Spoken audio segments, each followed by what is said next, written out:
this because I have a lot to cover. Okay, let's see. We went there. We talked about that. Camshaft. So when the points open,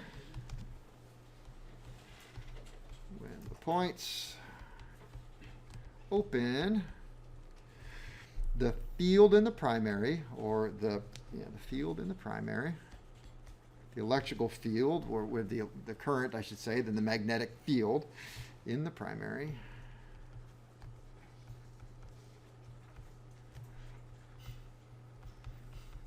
quickly collapses.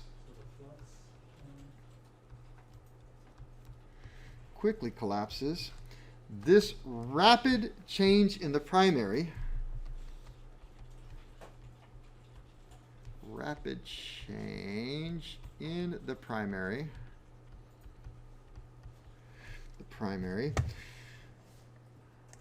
up a little bit, there we go, rapid change in the primary field induces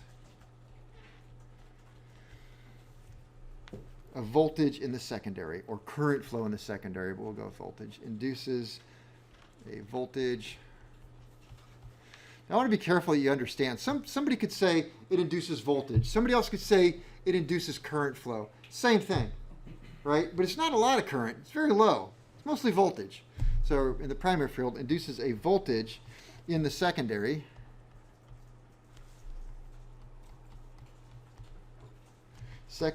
Of in the neighborhood of 12,000 to 40,000 volts.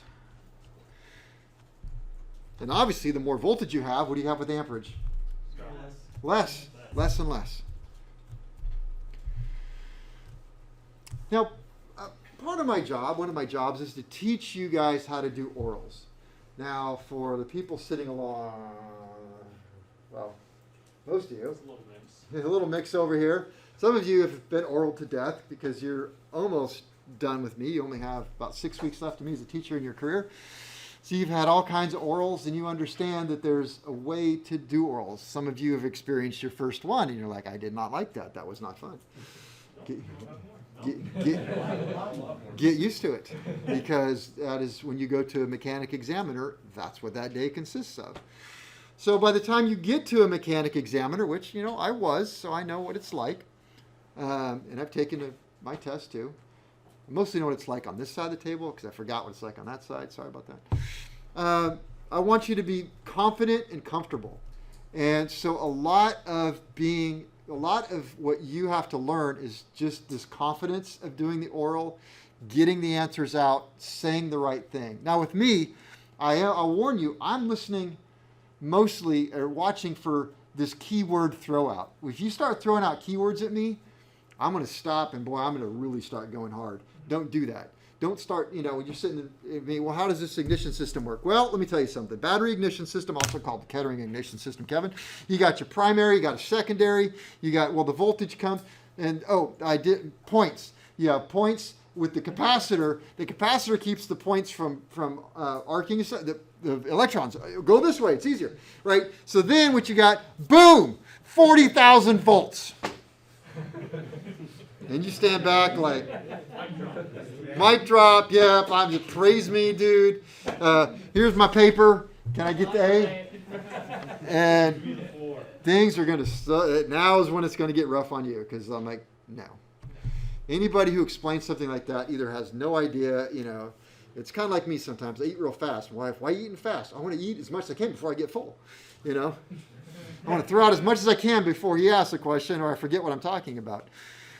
You always give an oral, and I'm listening like I don't know anything. Explain it like I've never heard it before. Don't assume that I know it. When you explain something, go piece by piece, linear. It starts here and goes through that, just like you would want me to explain it to you. The other thing is sometimes examiners, zone out. If you're confident in what you say, sometimes I'll be like, I don't even know what he said, but it was confident. I was whatever. Anybody who can say something with that kind of confidence, I just let them go. So be confident in your answers. Don't say things like, well, I guess. With me, you don't ever have to worry about nomenclature.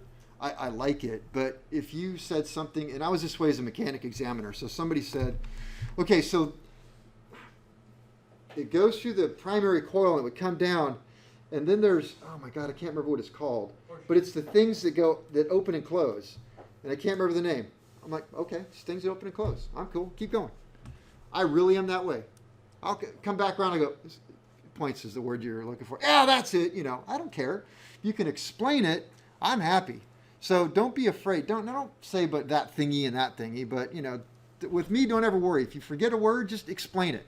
Just tell me, I forgot the word, but this is what I'm talking about. And I'm like, all right, I'm on the same page. Because I want you to get through the oral the first time. I hate doing them over and over and over and over. But you have figured it out. I will send you back over and over and over if you don't know it. Because if you don't know it, I'm going to hear about it. Yeah. Can you say flux instead of field, primary flux? This rapid change in the primary field induces, you want right here where I wrote voltage? No. I was just wondering if the magnetic field, magnetic flux, would that be kind of that's the field. Terms? The field, primary field is the magnetic flux in the primary field. So when I could say when the magnetic flux in the primary field, when the magnetic flux in the primary field, the rapid change in the magnetic flux in the primary field induces voltage. Yeah, I could easily say that. That's a good point. All right, then this high voltage, VOLT,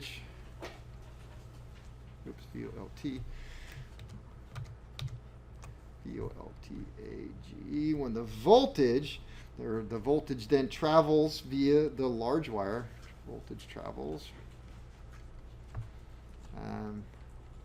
via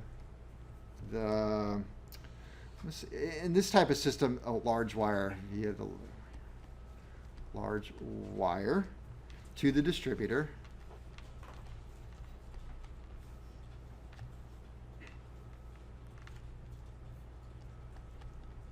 Also called the distributor. I start saying it that way, then I have a hard time saying it right. Distributor. So many, many years ago, my neighbor, I came outside and he's sitting there with his truck running, the hood open. He's just kind of shaking his head. Hey, what's the matter, Dave? He's like, I can't shut my car off. I'm like, well, why not? He's the key, something with the key, I forget what it was. And I'm like, well, I guess you could kill the ignition to it. Now, what I should have said is pull the fuse to the electronic control module. I didn't think of that. Thought of it just now. I said, well, I guess you could grab the wire that goes out of the coil to the distributor.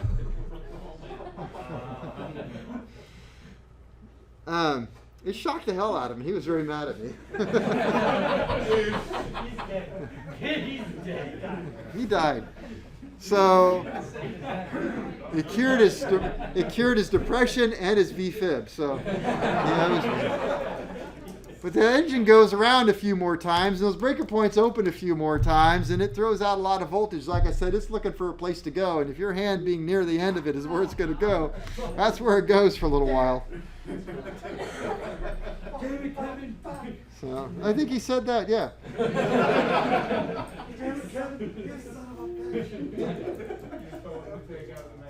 Is he still your neighbor? No. We moved. The next day, we started having some problems.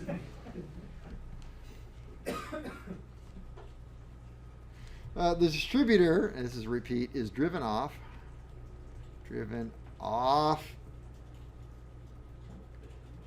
Of, let's see, distributor is driven off of the same shaft.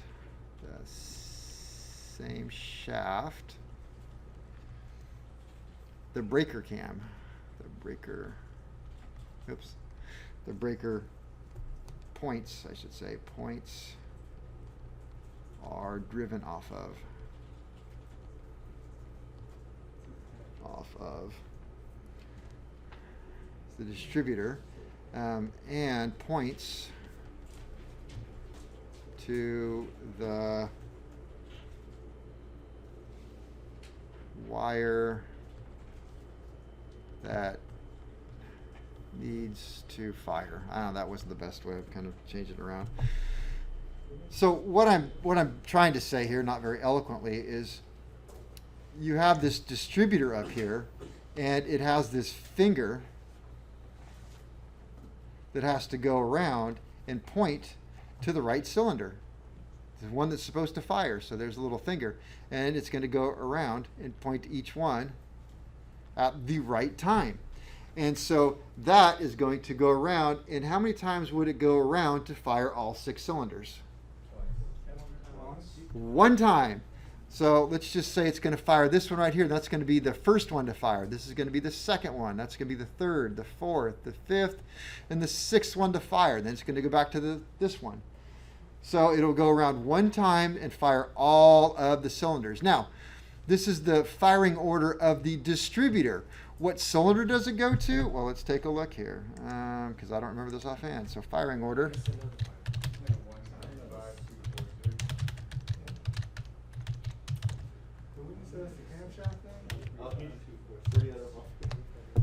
All right. Let's see. Yeah, but the firing order. Let me see. I just wanted to pull it up. Wow, I had to pull up the whole freaking maintenance manual, didn't I? 10 minutes. Yeah. Let's say it's easier to walk across the thing. I know. I should have just pulled up a 4-cylinder, which I know right off the top of my head. The same shop that the Let's see. Find it. I know. Now I'm boring you, huh? Oh, come on. We're right. There we go. 135246. What? No, it's not 135246. 163254. 163,254. 163,254. So this is the order of the firing. So the first one to fire will fire the number 1 cylinder. The second one is going to go to number 6. The third will be the third. The fourth will go to the second cylinder. Then in the fifth, then the fourth. You got 2, right? 16325. What's that? Hey, you got two, right? 2. No. It's so make sure you understand. It's 1, 2, 3, 4, 5, 6. That's the firing order of this cap right here. So it's just like if I pulled this up and I said, "What's the firing order of this?" It's 1, 2, 3, 4, 5, 6. It always goes around in that order. That's the firing order of this. Okay, some people say, we'll make it easier. Firing order of a 4-cylinder is 1, 4, 3, 2. So let's do that so you can kind of play along here. This is the firing order of a 4-cylinder. 1, 4, 3, 2. Did it right? No, I didn't. Jeez. Yeah, I knew something's wrong. 1, 3, 2, 4. Okay, so we'll say this is number 1. Number 1 goes to number 1. The next one to fire is going to be this one. I'll say, where does it go? 3. It should go to 3, but they'll say, oh no, this one doesn't go to 3. This one is, they come up, I forget what it is. It's crazy. It's, this one goes to 2, so then this one's going to fire, then this one's going to fire, then this one's going to fire, then that one's going to fire. I'm like, why is it going like this all over? It goes around in a circle. So, think that through. So it's going around in circles. They're going to fire. No, not yet. Okay, now. No, wait. Okay, now. It doesn't know. It just goes tick, tick, tick, tick, tick, tick. And so you got to wire it to the right place to go. This doesn't know. It's just going to send out a spark, a spark, a spark, a spark, a spark, a spark. And you got to send it to the cylinder that's getting ready to fire, because they don't all fire in the order. They go this one, then that one, then that one, then this one, then that one. That's how the engine fires. Or in a 4-cylinder, it goes this one, this one, this one, this one. Actually, it's this one, this one, this one, this one. They go right, left, left, right, left, left. Yeah. So your 0.6, what's that same shaft? Would that be that's the camshaft, correct? Same as brake? Well, technically, no. It would be, but the camshaft in most engines turns. It's got a gear that changes it, and the shaft goes up, and then the whole thing is spinning there. So it's like a 1-to-1, but it's a 90 degree and it goes up. Otherwise, you have to do it off the back of the cam. But yes, it's same thing. It's sure same breaker. A condenser. Oops, wait a minute. Yeah. So a condenser or a capacitor condenser or capacitor, same thing, different word, is installed parallel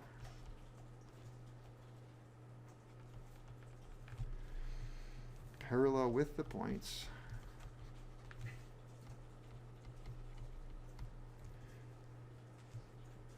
so the condenser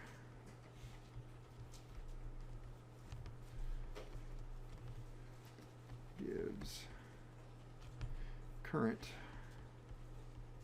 an alternate path of electricity to keep the points from arcing. So the condenser gives current an alternate path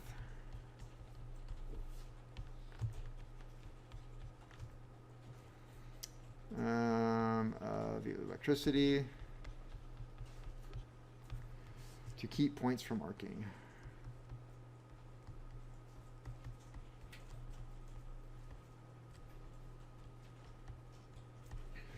It also helps to collapse the field faster by not arcing. And it's not just any condenser you throw in there. It's got to be the right farads. If it's too small, it won't work. If it's too big, it won't work. You got to have the right size. So you got to, if you're changing them out, you got to change the right one with the right one if it's a car. If you're doing an airplane, you have no choice. You put the exact right part number in, or you're toast. In that, in the Graham manual, Yeah. it says like, if one of your contacts like will pop, or I don't remember which one it said, but basically if one of them's wearing out, the capacitance is too high. If the other one's wearing out, it's too low, or something like that. And to change the capacitance of the capacitor. I never even noticed that. Yeah. Because magnetos are not that way because they're Yeah. AC. It's not DC. So it changes polarity. But in the battery ignition, it doesn't. Yeah. So it was weird. Yeah, point that out. And then the process is repeated. The process is repeated for each cylinder.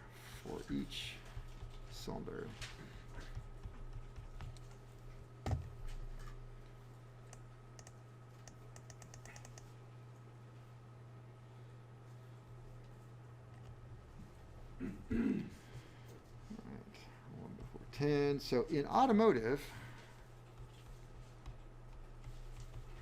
what I'm going to talk about is automotive, the timing is advanced or retarded. As I showed you with those points, if you move them one way, you kind of advance it. And move it the other way, you retard it. Now, the way I talked about it was like this unbolting and kind of moving it and bolting it back up. But in cars, it doesn't work that way. Well, it does. I'm sorry. It works that way. But there's also, in addition to that, a vacuum advance or electronic advance where you actually, either electronically or physically, they could use a vacuum line, will move a plate with those breaker points on it. And so temporarily they can advance themselves or retard themselves. So, but in aircraft, we don't have that. Sort of we don't. Magnetos do not advance or retard, with the exception of when they start, we have one choice. It goes 0, whatever it's set to, or 0.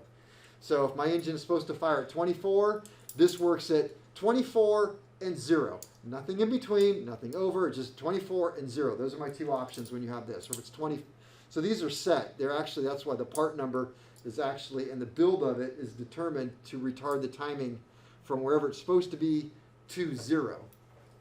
So that's it. You have two choices. If you have electronic ignition now some of the manufacturers are starting to come out with electronic ignition. I think Lycoming has theirs, but it's not approved for certificated aircraft. It's the E2M, or does anybody know? I forget what it is. Lycoming's, I forget. But it's an experimental engine, and it's more like a car with the manifold pressure sensors and camshaft and crankshaft position sensors, variable timing, the whole thing. We don't have that yet. We do have, like Surefly is an aftermarket company, and what they allow you to do is take a magneto off, throw it in the trash can, and plug in a Surefly. And the Surefly it looks like a magneto, but it has no moving parts, 100% solid state, and it has a sensor that will go to manifold pressure, which will allow it to advance the timing to some point. So it will retard it for starting, and go advance for certain period of time. But in order to have that, you also have to have a complete engine analyzer. So engine analyzer in a piston engine would be something that has manifold, RPM, all cylinder head temps monitored, all CHTs monitored. What else? Sorry, you have one. Yeah, CHT, EGT. So cylinder head temp, exhaust gas temp. Yeah. and On then all heat cylinders. Function, and then oil temperature, oil pressure. Yep. And of course, it'll do volts, it'll do manifold pressure, RPM, Fuel flow. fuel flow. So you got to have one of those. Those are really cheap, so everybody should get one. The ED. So is the funny thing is, so you can get an engine analyzer that is information only, which means you still must have the primary gauges that came with the aircraft. So then what you have as an engine analyzer is just for your information. You cannot rely on it, right? Even though it's 10 times more accurate than 50-year-old gauges. But you still have to have your own gauges installed because this is advisory. Which one do you have? 7 or 830. 830? Yeah. That's primary, isn't it? No, 830 is not? The 930 is. Yeah, The 900 and 930. 900. Okay. So I don't know how much his is, but I know that the 930, which is that size primary, is, well, Price is Right. Let's go. Who wants to start the bidding? $5,000. $5,000. Somebody's got to say $1. So $1. 5,001. hey, he got it. $7,000. 7,000 Wow. for a 6-cylinder. See, mine, I still have to have the original equipment in there, I believe, Yeah. which is like on the cylinder head temp, you have the original cylinder head, and then you gotta put that ring around the probe where everything else has the bayonet style. So you understand what he's talking about? So in the one that can be a primary gauge, Really? that's just there. Yeah, it's the 900 series if you care. It's the JPI 900. If you have the advisory only, because you have to keep your ship's gauges, like in the Cessna 182s, you have one cylinder head temp and one exhaust gas temp. That goes in the main pipe for the exhaust gas, and it's the number 3 cylinder, I think, has a temp probe, and that temp probe goes in a hole in the cylinder. You guys that installed engines, you know it's that hole. Okay, so now you order this nice system. They're going to give you 5 cylinder head temps with 5 probes because you have 5 holes and one that goes under the spark plug. So when you look at that nice new digital gauge, you have 5 cylinders doing one thing and one is always doing something its own thing. So, yeah. But it would be illegal to do anything other than that unless you spent a lot more money and you got the primary gauge system, which then you can throw away all the ship's gauges and then you put all in bayonet style. Automotive, in automotive use, the timing is advanced by use of flyweights,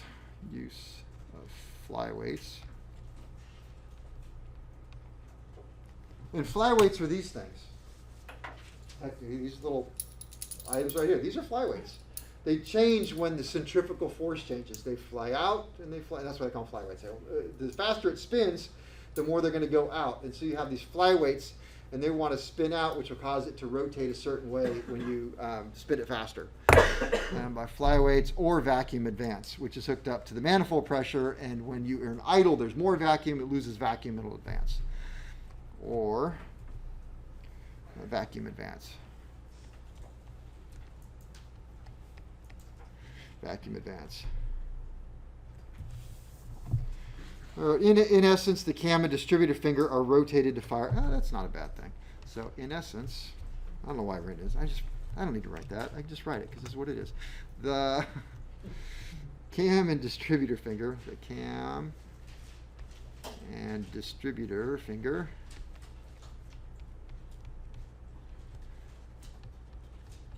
Distributor finger are rotated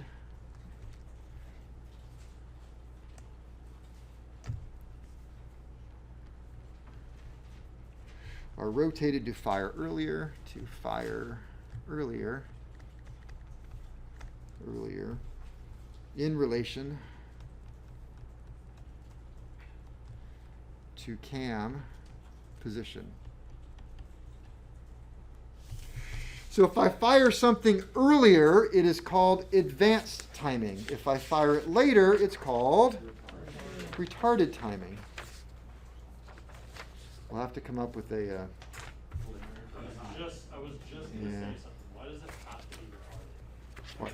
Why can't it just be like slowed down? Delayed. I don't know.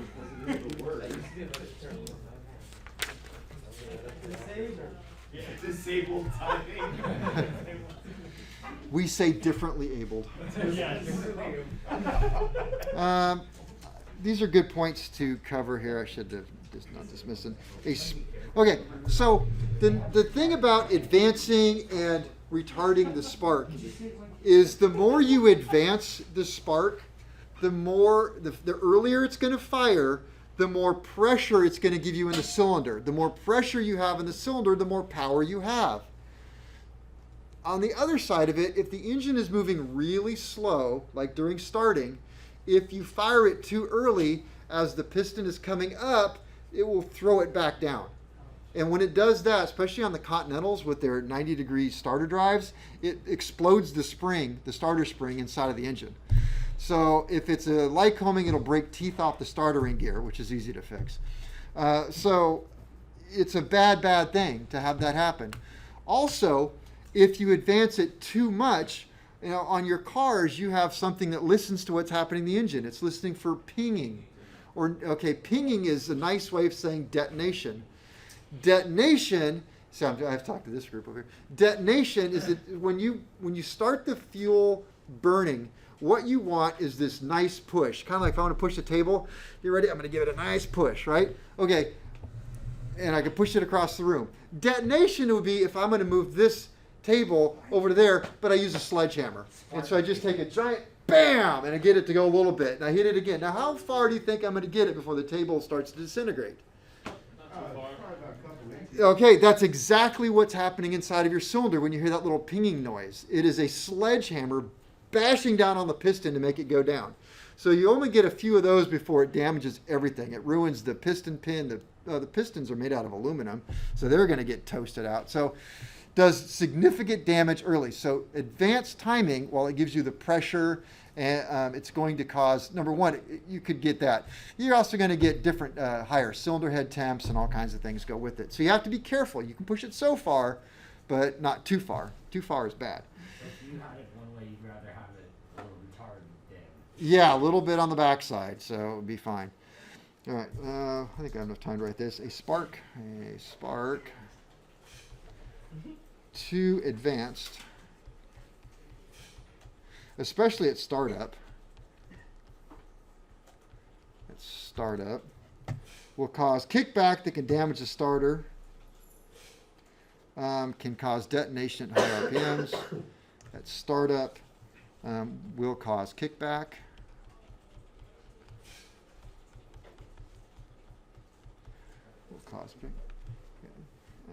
Cause kickback. That will damage the starter.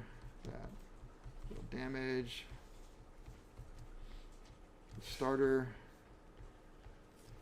It also will cause detonation.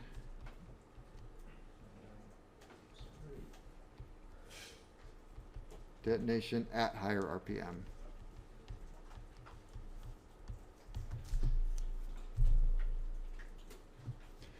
And too retarded is inefficient, especially at high RPM.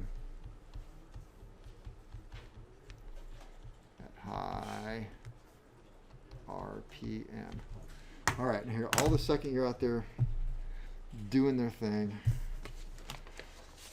Now, some of them are just leaving early. The rest of them are all lined up, so you're fine. But there we go. Until tomorrow. Yeah.